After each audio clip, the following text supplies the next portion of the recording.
you just, but let me take that back. You can just look at someone as a man and you get that sense, okay, now that guy right there, he's a real man. That one right there, I'm not too sure about. And it's simply based off how that man carries himself. Another thing I'll say is, because you were born, you know, a male, I don't think that necessarily means you're going to grow into a man. Sure. Because there are still some young men or old men who are still doing the same goddamn thing they were doing in high school.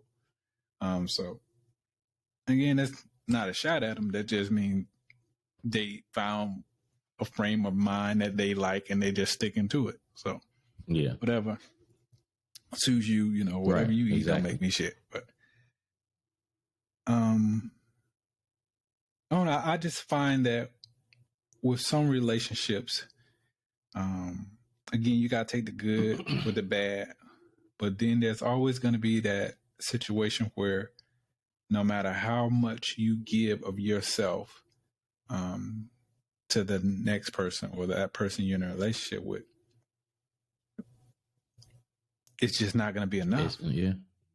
And that's, you know, it has nothing to do with you. It's just the conditioning of that person and their life experiences. They're looking for something that you, again, may not be able to give them. You're close to it, but you're not right there on it.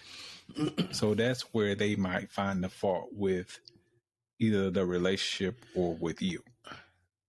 But again, it's not your fault. It's just for whatever reason they have that issue. I can agree with you to an extent. By you know, probably about 80% of what you're saying. Then there's that percentage of and this probably goes on to the marriage or serious relationship field, to where if you're not a good leader, if you're not a good leader in that relationship situation, then that person may have the mindset of, why am I going to follow this person if they're not presenting good leadership?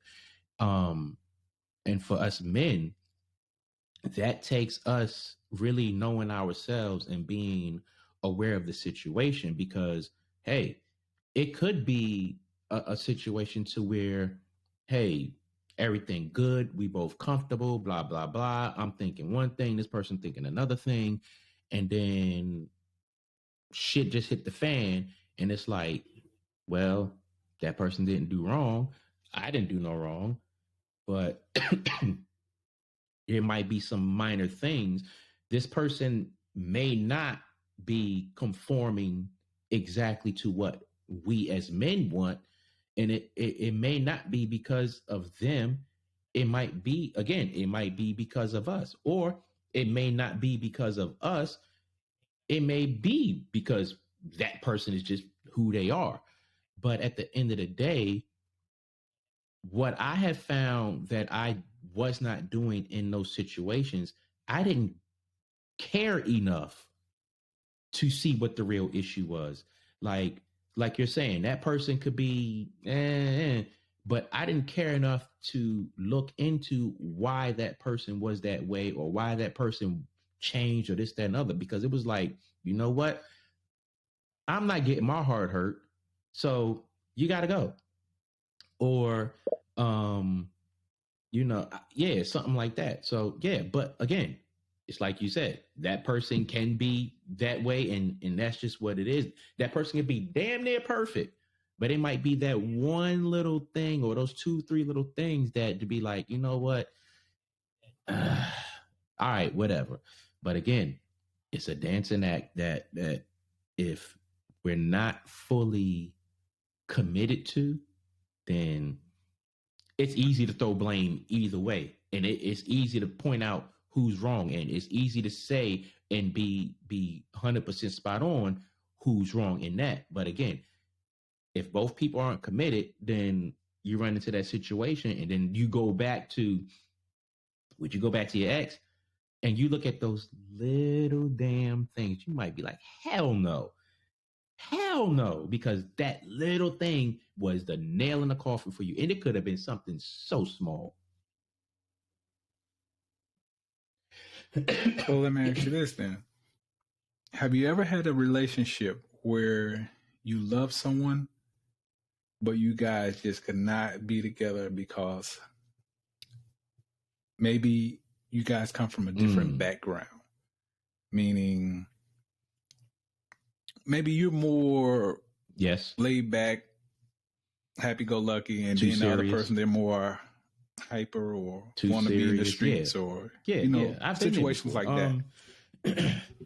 Those are the situations that are, for me, are very frustrating because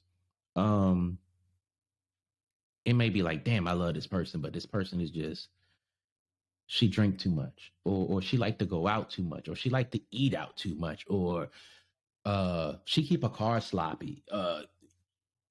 It could be a number of things, or you lay back and she's just too rowdy, and it's like, yeah, man. Those are the situations that are kind of frustrating. But then again, it boils down to what choices are we making as men. We can't always blame the woman, but we can blame the woman. We could blame. So if let's just say, as a man, I'm laid back, whatever case may be,